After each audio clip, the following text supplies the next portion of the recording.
Well, my name is Herb Warple. I'm the senior editor of the ACHR News, as well as editor-in-chief of Distribution Center Magazine. I want to say thank you for attending our Contractor Leadership Program today. Quick shout out to IGSHPA for the wonderful conference, as well as Water Furnace, which led the week off, and of course all the sponsors that have made this possible. So yesterday was the manufacturer's turn in the spotlight, and today we're turning it over to the contractors and a distributor here. It's time for them to let us know what they've learned, and these are the guys that have the boots on the ground, so these are the guys that actually know what's going on in the industry. Quick shout at you guys there. Very much like yesterday, you can visit the website behind me here. There it is, up top. Log on with your smartphones and you can ask questions. You can also upvote the questions that others have submitted. That way, if you see a question that you'd like to get asked, you can move it to the top. Also, there are 2 microphones out in the crowd. Don't be shy. If you don't have a smartphone, if you're still rocking a flip phone, that's okay. Go ahead and step up to the microphone. When I see someone standing there, we'll try to get you up as soon as possible so that your legs don't get tired. So let's turn to our panel here. Guys, if you could each introduce yourselves and tell us your company name and the state that you work in. We'll start here with Dan. Dan Ellis with Comfort Works in Oklahoma City. We're a contractor. Zachary Fink, ZBF Geothermal, Long Island, New York. Mike Hadley, Climate Control Heating and Cooling Company out of Jacksonville, North Carolina. Greg Beach at GeoHydra Supply in Sugar Creek, Ohio. Mike Kelly, Ferguson HVAC, Geo Division, Union City, Georgia. Great. Guys, first question. Can you tell us what percentage of your business is geothermal? We'll just go right down the line. For us, it's nearly 100%, occasional change out otherwise, but we're a geothermal company. The same for us. I get roped into the occasional friends or family member's house that needs something conventional, but besides that, we're all geo. We're probably 80%, somewhere in that neighborhood. About 90-95% geothermal, a few other odds and ends, but for the most part, geothermal. 2072, I opened up a contracting business. In 74, I put in my first water source and formed a distributorship in 2012 and recently merged with Ferguson in January of this year, and I was primarily geothermal, and I'm in their geothermal division now. Great. First question from the audience. What targeting tools do you have that enable you to successfully sell? So we're in the process of redoing a lot of our targeting tools right now, but what we found is a helpful tool is we can actually identify different census blocks by fuel type. And we bought a database about 2 months ago that lets us dial into every 14, 15 homes and find those areas that are heated by propane or natural gas, and then be able to send direct mail pieces to those, and we're actually starting that right now. And we rolled out that program only a few weeks ago and have had better response at this point than we thought. From our standpoint, we're primarily doing online advertising on search engines, and so we're targeting people that are already typing in geothermal and keywords, and that's been our #1 lead generation tool residentially. Commercially, of course, word of mouth is right up there because we've been doing it for a long time. We have thousands of residential, and commercially, we're just targeting architects and general contractors, really going after office building market mainly. Multi-story office buildings.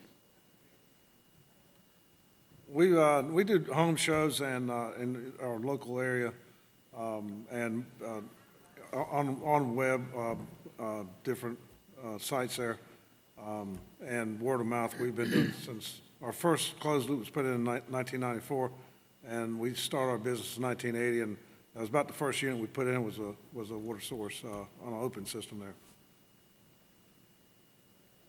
The vast majority of ours is online.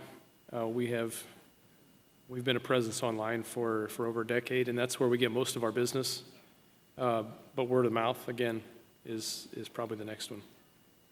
Yeah, I'm very fortunate that two of the largest geothermal communities in the nation is located within 10 miles of where I live, and our distributorship. Steve Nygren that done the opening speech, Serenby, involved in that one, as well as, I don't know if y'all have heard of Pinewood Forest. It's Pinewood Studios. I'm involved in that. So I'm very fortunate to have these two communities that's dedicated mandatory geothermal. Pinewood Forest is slated for 8,000 homes, all geothermal. And Serenby, as Steve said, it's still growing leaps and bounds. So I'm very fortunate to be involved in those with Mr. Nygren from the day he decided to go with geothermal. And like he said, he loves the product of no noise.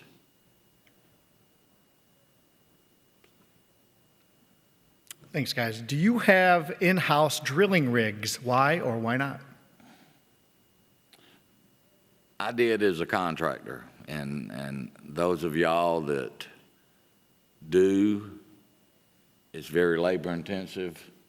It's, I was subbing it out for a long time, and I found I wasn't getting what I was paid for, meaning if I wasn't on a job and I wanted a 200-foot hole and I subbed it out, I might only got a 100-foot hole. So I decided to buy a rig, so did that until I sold that business and jumped into the distributorship. Love the drilling part of it. That's to me, the mud, the drilling is the fun part. But that's also the part that's most critical for geothermal. If it's not done correctly, everything else goes out the window. So if we, all our manufacturers make their equipment for certain specifications, but if people short loop geothermal, it hurts the industry. When we bought the company that we have now in 2007, we bought it partly because they already had 2 drill rigs.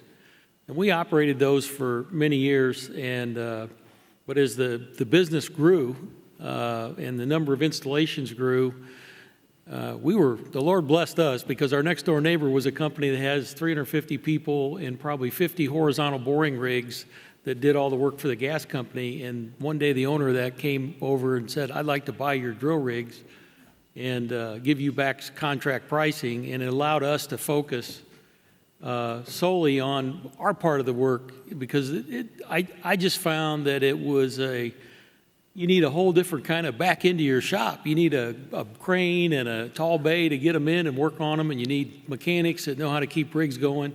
You can't have that stuff fixed for you. You got to have people that can do it. And I didn't like the $50,000 a year compressor went out bills that you'd get now and then. And so, we just focus on what we do, and we focus on a really tight contractual relationship with our driller. And we're great partners. In fact, we actually opened up a second office, and we're in it together. So we're back and forth all the time. I mean, they drill for some other folks too, of course, but we're the predominant. So, I think it's a good thing to control your destiny, but we just found that you got to be able to do duct work. You got to be able to do all kinds of piping. You got to be able to do load counts, make sales. And then the drilling was just another complexity. We do header commercially. We use it as a work filler tool, to balance the load. As you get into construction, either you got all these jobs, but maybe you're waiting on weather or something else. So it allows you to level load. I can either farm out the headering or we can do it, and it keeps all our people busy. I was working for a drilling contractor from 1992 to 2014, and that's all we did. We drilled and put loops in, and like Dan, I would say it was a good move for us to be doing just that and take that part away from the contractors so they could just focus on doing systems. I know we had several that came in and out of trying different things. I mean, we always had those who, I mean, it's easier to have a backhoe than it is to have a drill. So there was always those guys out there, but a few came and tried drilling and usually sold the rigs after a short period of time. Drilling takes time. It's a tough one to learn, long learning curve on something like that. But you know, those who do it and do it well, those are diamonds. We don't have a drill rig. Every so often I debate buying it, but it's not really the side of the business I want to get into. So for right now, we have a great strategic partnership. We have one driller that drills almost all of our jobs. I talk to him more often than I talk to anyone else each day. So it's kind of like owning a drill rig because I hear about all the problems. But I don't actually have the financial responsibility for it. Back in '94, when we put our first loop in, it was a horizontal, a couple of them. And then we had the opportunity to do a vertical well. I checked with all the drillers around my area, and they all wanted water well rates. And I said, well, you're not putting a casing in, you're not putting a pump in, and you're going to drill a hole and move 10 or 15, 20 feet, and you're going to drill another hole. You're not going to drill a hole and then drive 50 miles to drill another hole. And and so they could never understand. They couldn't comprehend it to give me a good enough price to make it where I could sell it. So I found a small used rig, and we fixed it up, and we found a guy that knew how to drill, and so that got us started. And we've been up to 4 rigs, and since the downturn of a few years ago, and the military not doing any work at all, I've down to 1 rig. But it's our newest one. It's 2011. But we still drill our own loops, and of course we know what we're getting when we do it. So that's one good thing about that. But like I said, we had a division. So all they did was loops, and they were rock and rolling. We did like 850 loops in 1 year, and that was very lucrative. I'll tell you that. But anyway, now we're more focused on residential, like commercial geothermal heat pumps and smaller loop systems, that's for sure.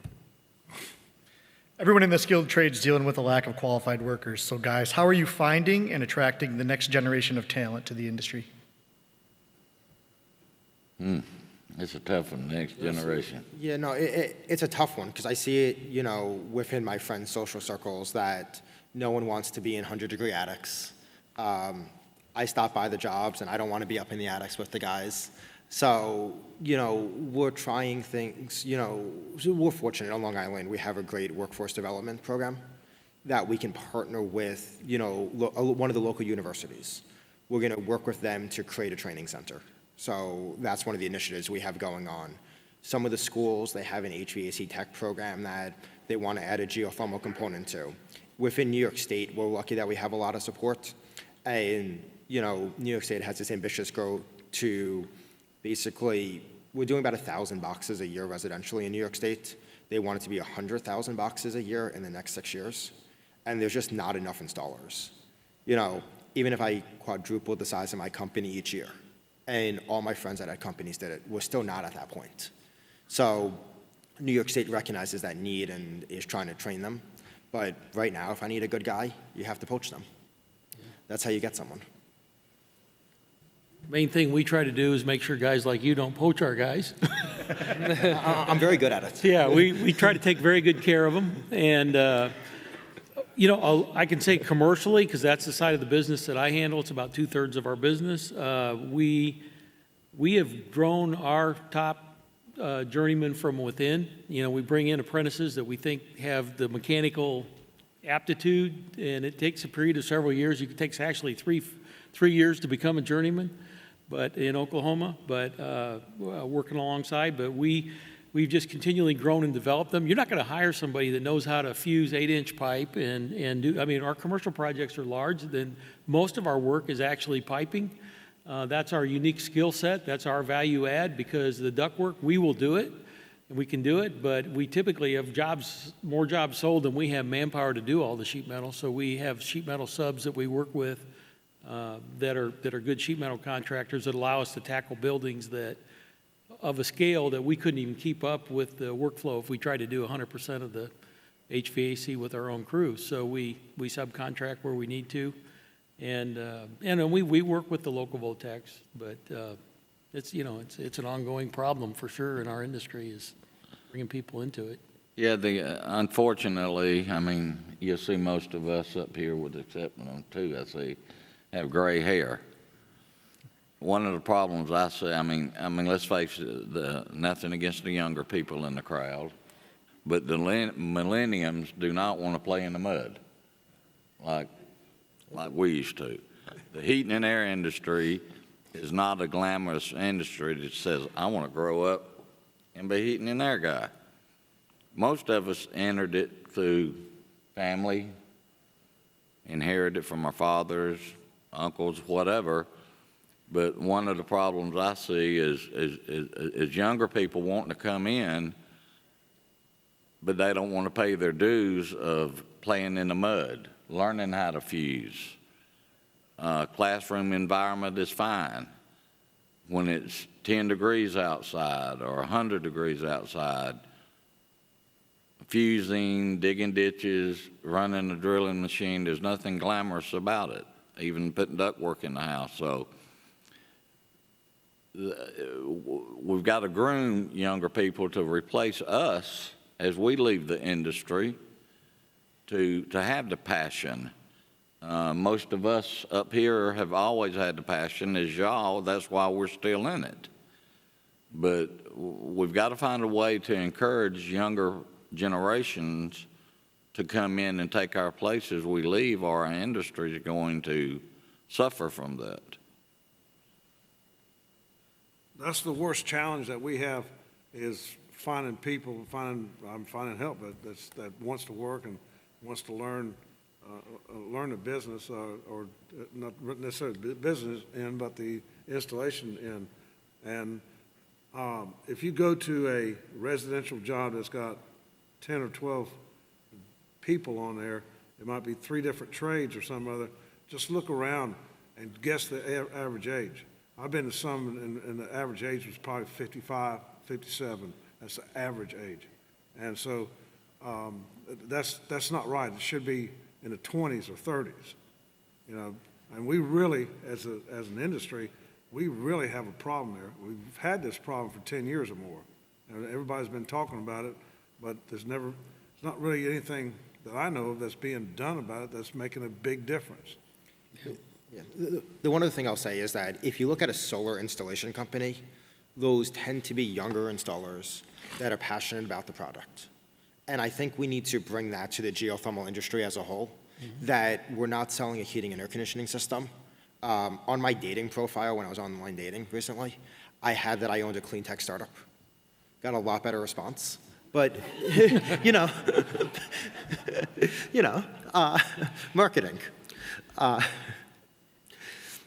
But no, it's one of those things that it's how you brand yourself. You know, I'm friends with companies that own large solar companies that have grown organically from 4 or 5 guys to 75, 80 guys in the field over the last 5 or 6 years. And when they look to hire an employee, they have enough qualified employees coming to their door right now that they're able to choose the ones that believe in their mission and not just who happens to walk in the door that day. So, Michael Iverson was up here the other day saying, don't lead with the photo of people in the mud pit. You need to lead with the environmental impact when you talk to people.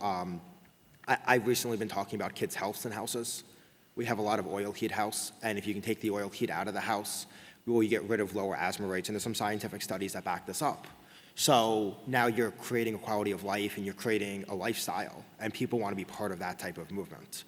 So when we go to grow and add people, we're going to start looking at that. Actually, a lot of the work for a geothermal HVAC contractor is inside. You know, we were fortunate that this winter we had a 250,000 square foot warehouse that decided to cool their distribution center. And so we hung 13,000 feet of pipe over the winter and had 5 or 6 people busy all winter with beautiful indoor work at 65 degrees while, a lot of the trades were out having to deal with the pretty rough winter and dealing in the mud. So there's a lot of part of this business that is not a horrible kind of work. It's actually pretty nice work. Yeah, definitely. Scares me, though, when I see the commercials, is this a lug wrench? And I'm like, this is what we're going to have to deal with? Shifting from mud to personalities, what are your experiences with and how do you handle architects, project planners, engineers, and general contractors who aren't familiar with or don't necessarily like geothermal? We've had great success with architects.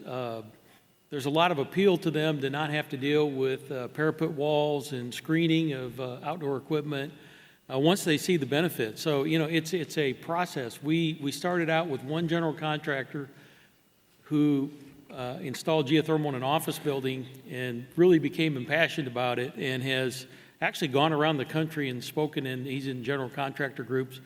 And then we now have 3 or 4 general contractors and 3 or 4 developers in Oklahoma City that pretty much do all geothermal in their projects that have any part of the building that requires heating and cooling. I mean, if it's a heat-only warehouse or something, maybe not, but otherwise they are. And so I haven't found resistance. Most of the architects want to be green. They want to find ways to do it. They just have to be shown it's cost-effective. But no, I would agree with the cost-effective measure. And the other thing is people are afraid of what they don't know.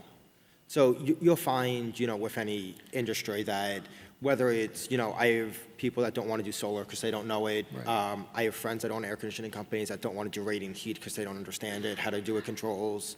I had to explain to one of my friends this morning how an HRV system worked in a house. Yep. And with new technology, you need to train them. So we've developed, you know, an AIA-approved, NPDH-approved training curriculum where we have 3 different levels of it.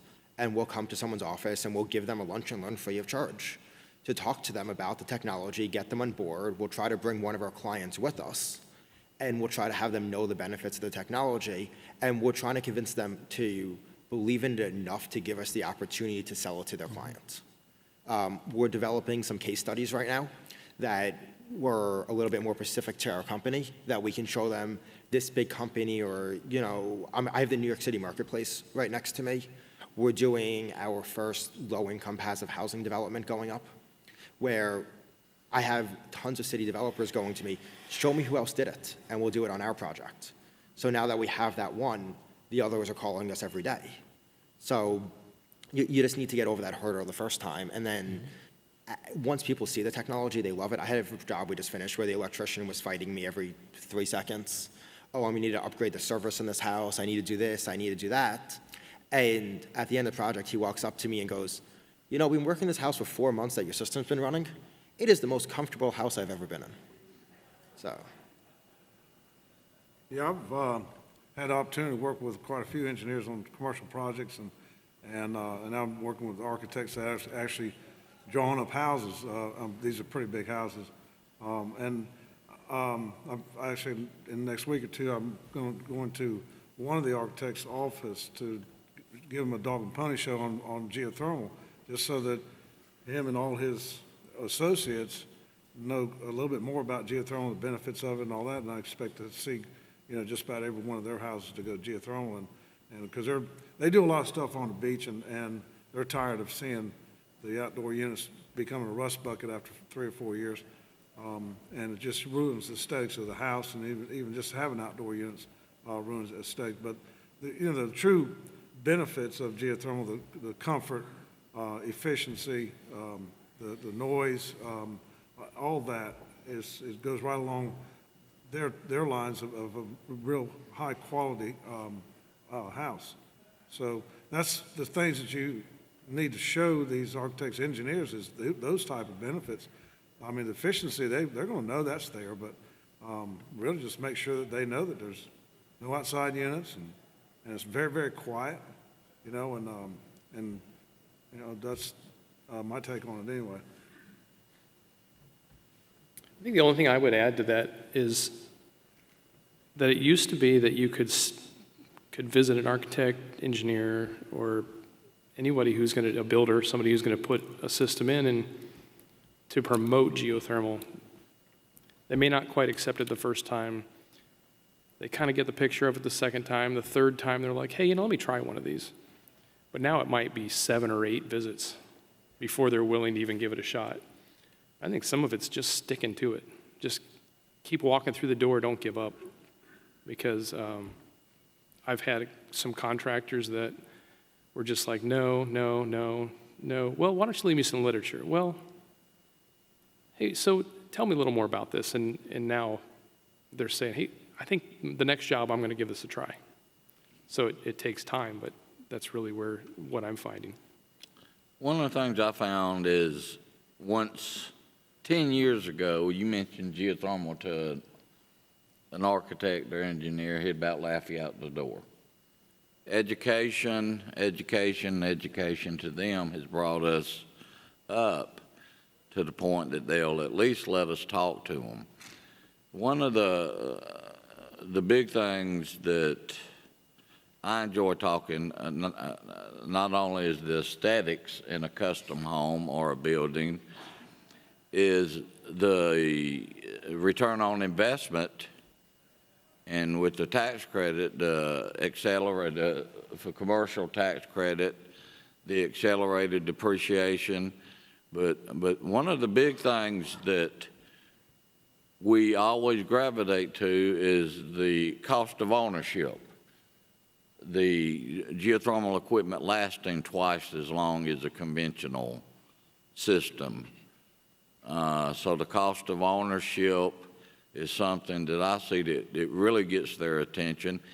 And if you get the chance to meet with the homeowner, which is really the decision maker, if we can get out of competition with the fancy cabinets and marble countertops and get to talking about return on investment, cost of ownership, and you've got a house that's got 7, 8, 9 units in it, geothermal, it really becomes an architect's choice.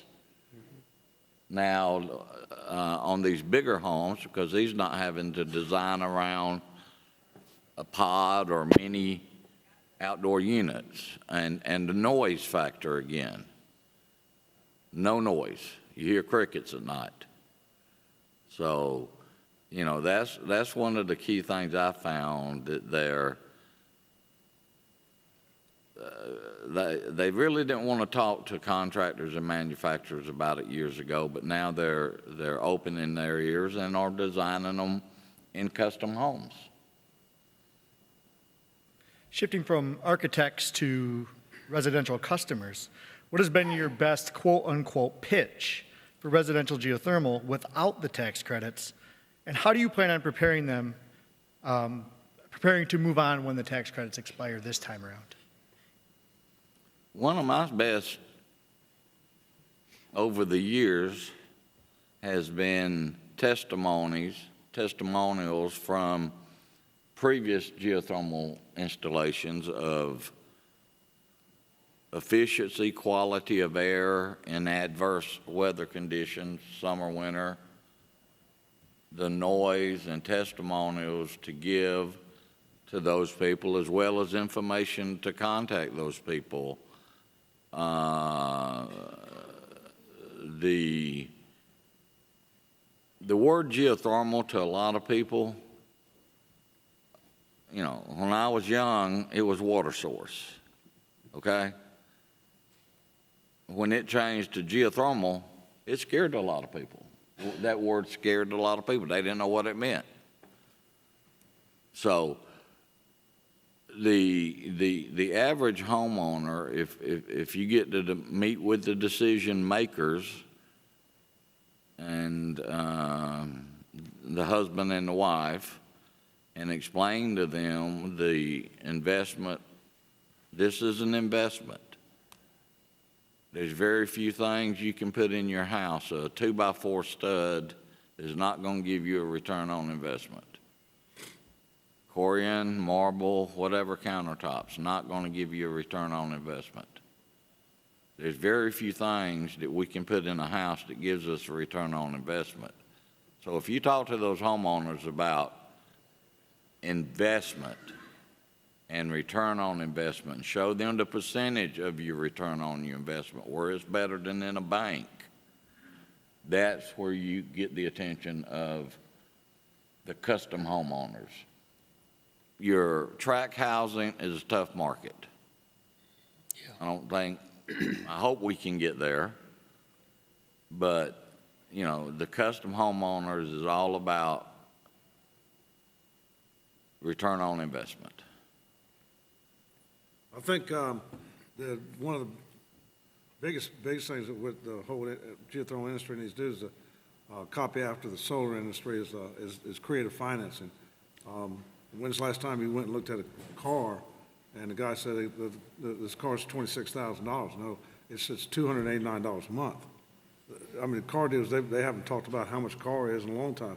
But if you can't afford $289, hold on just a minute, and he'll come back and he extends it out to 7 years instead of 5, and it drops it down to $210. Well, I mean, that's more than your budget, car sold. And we need to do the same thing. I mean, people will go out and spend $30,000 and $40,000, $50,000 on a car, and there's no return on investment there. You know, you lose money in that.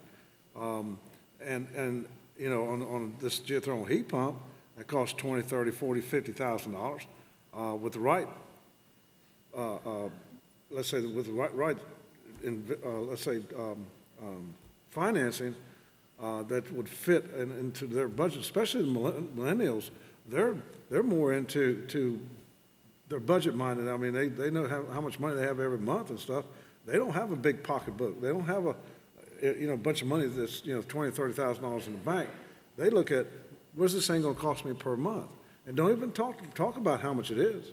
But one of the things that we've got now, which we'll just change things around after the tax credit's gone, is to give them 6 months or 12 months, same as cash, for 30% of the price of the geothermal heat pump system, and then finance the rest of it at a low interest rate, so that in a year from now they got to pay that 30%. Well, they're going to get their tax credit, and they can pay that 30% then, and still just have the low interest rate. And you can get 20-year financing with some of these guys, and that'll bring that payment down to $120, $140 a month. It's a long time, but you can still, there's ways of doing it to sell this $30,000 or $40,000 job for $200 a month. I think that might be one of the biggest things that we need to do. So the day the tax credit came back, I actually had a meeting with my marketing company that we were going to unveil a new campaign to hit the affordability targets for geothermal. So as the other panelists have said, that you don't want to focus on price anymore. It's not a $50,000 system, a $40,000 system, a $20,000 system. It's $173 a month. And for most of the clients in my marketplace against oil or propane, that makes them cash flow positive. So what does that $50 a month mean? Is that the difference between them buying their kids new school supplies? For the average American, their savings each year is about the amount of savings that they have. So now you're doubling their savings. You're doubling free cash flow for a lot of these houses. And those are the messages that you need to start driving home. We're doing, some awareness campaigns with Habitat for Humanity and United Way in our area to grow the profile of the technology, and as a solution that if we can do it in these houses that are being built for $130,000, and most parts of the country that's a lot, on Long Island that gets you about an 8x8 shed.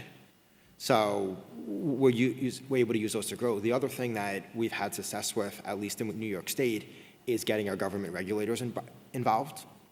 So we're looking at getting policies created that allow for geothermal to be sustainable.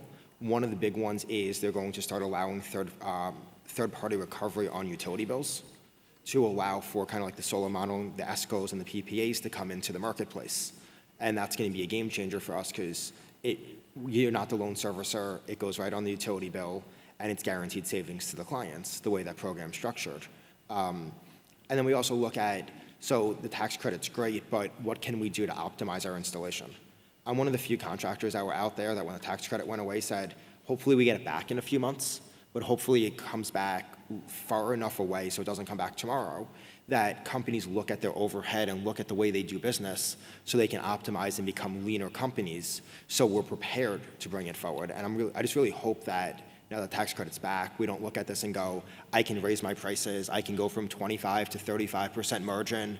I'm going to make all this money over the next year or two or three, and then we'll be in the same place come 2022.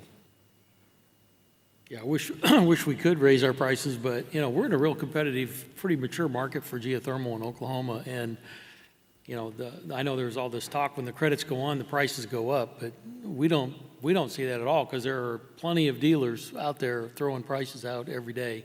So we have to be competitive all the time. The thing that has sold geothermal all through the years has been the long-term investment return that was brought up before.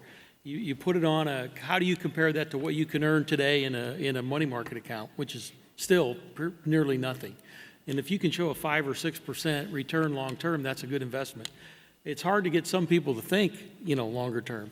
One of the best financing methods that exists in the whole world is the U.S. mortgage rate. 30-year money at those kind of rates is kind of unheard of.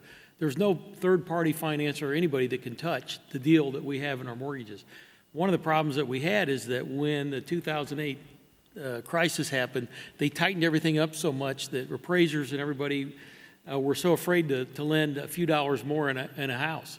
But, I'm kind of encouraged by the rollback of the Dodd-Frank regulations that's going to let smaller lenders operate a little more freely and not be regulated as if they were the big, giant institutions that caused the problem. And allow lending to loosen up a little bit on mortgages, because that's really hurt is that, we've tried to get tract builders for a long time, and their big deal is, our buyers can only buy what the comps pay across the street, and they're not putting geothermal in, but that's the dollars per square foot that I have to be at, or my people can't borrow the money. I'm hoping that frees up. One of the things that we did to finally crack the second largest tract builder in Oklahoma was the local rural electric cooperative. Actually, the statewide G&T that sells power to all the co-ops created a program to incentivize them. And on the fringes of Oklahoma City are co-ops, and several of them are now putting the loop system in at no cost and just charging a monthly access fee. And that takes the differential cost away, and it's kind of another form of third-party financing. But that has really helped. To expand on what Dan said, one thing I did is a bank's going to only loan X amount of dollars on the appraisal of the house. I would go, even with the homeowner, to the banks and show them the numbers and get the appraiser and the bank to realize that a geothermal home is a safer home to lend money on. Because their utilities, they're not paying $500 a month, they're paying $100 a month. So to the banks, that's a safer loan. Mm-hmm. And if we could get all banks to realize that geothermal is a safer loan, geothermal would be in just about every house in America. Because if you incorporate that additional cost of the loop into 30 years, it's very minimal, but your cost on your savings on utilities is very significant. So we need to work hard with our banking industry to loan more if it's a geothermal home. And then, the homeowner's in a positive cash flow from the time he cuts his meter on. Yeah, they've always looked at principal, interest, taxes, and insurance. How much is that as a percent of your income? That's what you can afford to borrow. But Right. the energy bill is just as real as principal, interest, tax, insurance, energy. They're all the cost of being in that home. So when you factor that in, generally in a 30-year mortgage, geothermal, for my whole 40 years in the industry, has looked good on within a 30-year mortgage. All you got to you got two issues. One is being able to get it in the mortgage, at the time. They may lock in their loan before they heard about geothermal option. So you try to get in there up front. But second, you are competing with, okay, I got so much discretionary money I can spend, and you are ended up competing with granite countertops and some other things that are more visible. Although none of those improve the economics, as you say, but people might have, a certain amount of money they can allocate to the upgrades of their home. We've had a little bit of luck with houses appraising recently, a little bit higher with geothermal as well. So the house with the granite countertops typically will appraise slightly higher. And if the geo system appraises higher, then you can actually roll it into a 30-year mortgage. Yeah. But that's a mortgage industry issue. Yeah, And people need to value energy cost as part of the affordability of a house. exactly. I put a couple units in this new house probably 15 years ago, and this kind of goes along with this conversation. But he, after a year or two, I saw him somewhere, and he was a businessman. And he said, Mike, he said, you need to quit selling geothermal on payback. You need to start selling on positive cash flow. Right. He said, because my payment went up less than what I'm saving on my power bill. So I have more money every month. And he said some months may only be $10 or $20. This is something that he figured out, he just calculated. But he said some months it's quite a bit more than that there. He said that's a dinner at a fancy restaurant for me and the wife, Things like that there, that's some other thing that we need to really hit on. And if we can not show them that $30,000, $40,000, but show them that, look, according to this right here, you're going to have a positive cash flow of $50 a month on average, or whatever, whatever it comes to as far as, there's plenty of programs out there that'll, you plug in the numbers and it'll tell you how much positive cash flow you're going to have. That's without a tax credit. Thanks, guys. Google is now an active member in the geothermal industry.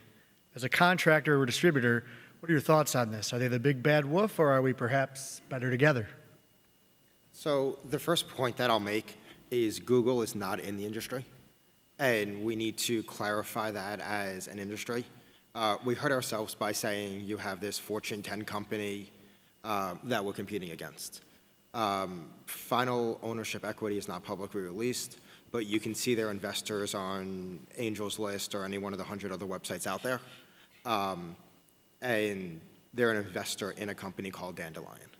So, and it's a venture-backed company that is actively losing money every month. They lost money on their first installations they did in New York State. So, when we talk to, and they're not directly in my marketplace yet, but they will be.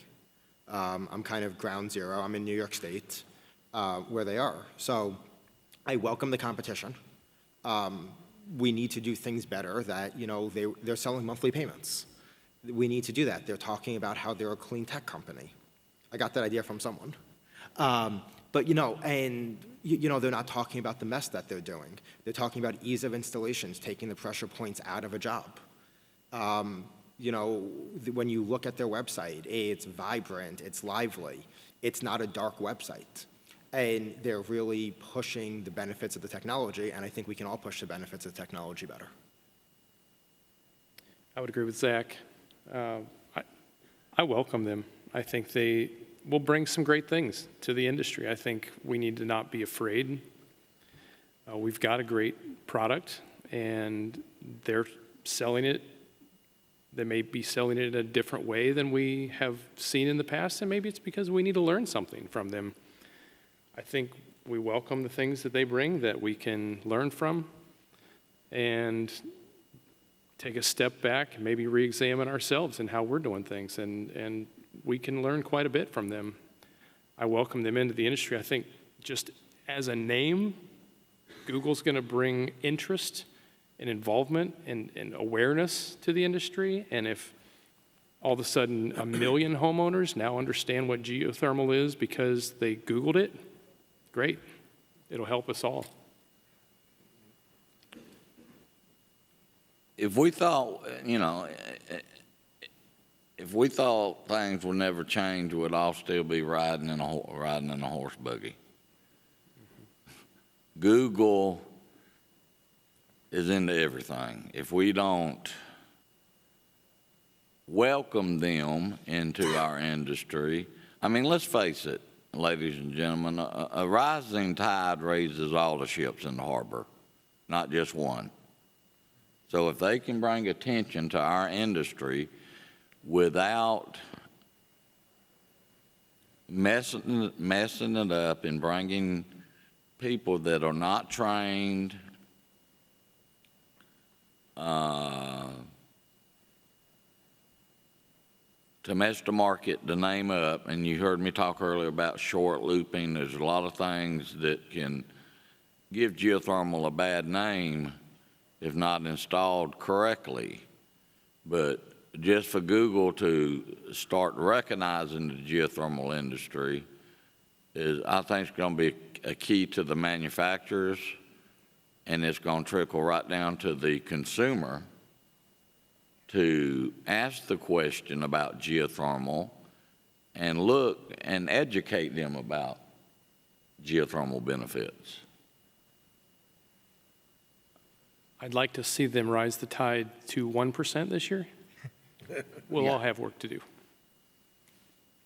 I think that to the extent that anyone comes in and comes up with some best practices that we haven't seen on our own, that's a good thing. And that, if they have a better way to drill, I think we'll all be watching for that, If they have a better way to go to market or generate leads, I think we can all benefit from that. I think to the extent that they would be willing to lose money for a long period of time in a market to develop, I'm just glad it's not in Oklahoma, That's all I can say. And they have not moved to North Carolina yet either. If we're better together, what is the best way for us to pull together as an industry for the benefit of the technology? So within New York State, I was here for another meeting right beforehand, and I said to a few of my friendly competitors, why don't we do some advertising together? To some of my non-competing friends that are in different parts of the states, hey, if I'm developing an ad piece, why don't we split the cost of it and I'll use it in our respective marketplaces? So I think that, we can leverage our individual buying power. And I'm a big fan of friendly competitors. I'm probably the youngest one up here right now. And when I was starting in the industry, I am in the industry through family. My grandfather was in the industry, and now my uncle was in it, and now I'm in it. But when I was first starting, I was calling everyone for help. My installations today are probably 30% more efficient than my installations that I did 10 years ago. And, I will help anyone that wants to pick up the phone and call me, because a bad geo install hurts me a lot more than that hour that I spent. So I think that we need to stop thinking it as, oh my God, I'm going after so-and-so, or so-and-so got this job. And, we had a company that did a lot of advertising a few years ago in my marketplace. Everyone else got more business as a result of it. They might have captured 70% of it, but that 30% that it increased my business was 30% that I didn't have to pay for. And everyone together, we can always leverage that together. I'll just say that, I've been in the industry 40 years. And the one thing that I think has hurt us more than anything else is that for some reason, a lot of this market has been viewed as a zero-sum game. It's been, if I gain, you lose. It's been, one association versus another. We all have common goals. As manufacturers, we have common goals, and I think we have suffered from a lack of willing to work together, as you mentioned, on common goals that we all face together. There are needs for everything out there. One has been this IGSHPA thing. I don't understand why there would be any conflict. Both are really important. There are two pieces in a puzzle that it takes to build an industry. And so, my view is that we need to be more supportive and doing some things collectively. Good example, right now we have a great opportunity for the next 4 years to use these incentives that we have to build a much greater installed base. That installed base is reference projects for the future that eases the mind of architects, engineers, homeowners. The one thing that helps homeowners make the decision, a lot of them aren't the early adopters. They don't want to be the first ones. But if there are enough of them around that everybody's got a comfort level up, that benefits everybody. We need to get this word out, and, that's probably, we all know about these credits, but every time I see a crane going up on a building, I'm like, right now in commercial, I don't know if people realize this, but basically in commercial buildings, unless it's a single-story big box with rooftops, geothermal is a positive cash flow absolutely from day one. I mean, basically, the first year you get all your incremental costs back, all of it, between 100% depreciation and 10% tax credit. Everybody that would see that story would look at it and say, this is a no-brainer. Now, we have some things or why that's not happening. One is we don't have enough people trained in the design community to really crank out good plans for all those systems, and there aren't that many contractors that can do it from a design build standpoint. But the market potential, I mean, I just closed a deal on an office building with a group of doctors building a medical office building. And when the general contractor looked at this, he said, "Are you the only guy selling this for your company?" He said, "Looks to me like you could be selling these to about every building going up." I said, "Yeah, that's true." I mean, the economics are there. We have a story to tell in residential with the 30%. And in a lot of areas, there are utility rebates. In central Oklahoma, the largest electric utility, Oklahoma Gas and Electric, finally announced $1,000 a ton. So we have a suddenly from nothing from them and no tax credit to $1,000 a ton plus 30%. That makes it positive cash flow in every single house. Yet 95% of the homes that go up, are not going in with it because we haven't got the word out properly. So, I don't have the answer to that, except that right now, we're all suffering from the downturn.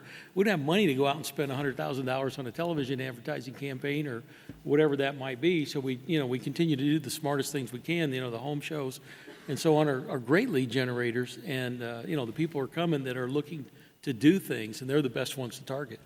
But I think we are under-marketed as an industry, and that we should cooperate more to get this word out, because right now we have such a fantastic deal, it's ridiculous. If we don't go out and sell 4 times more than we are right now, somebody should come shoot us. Probably bad to say that these days. Please hold your fire. Guys, that's the entire 60 minutes that we have. I know this panel here could talk for another 6 hours or perhaps until the sun comes up. So I want to thank you all for submitting the questions. If we could give our panel a round of applause, please.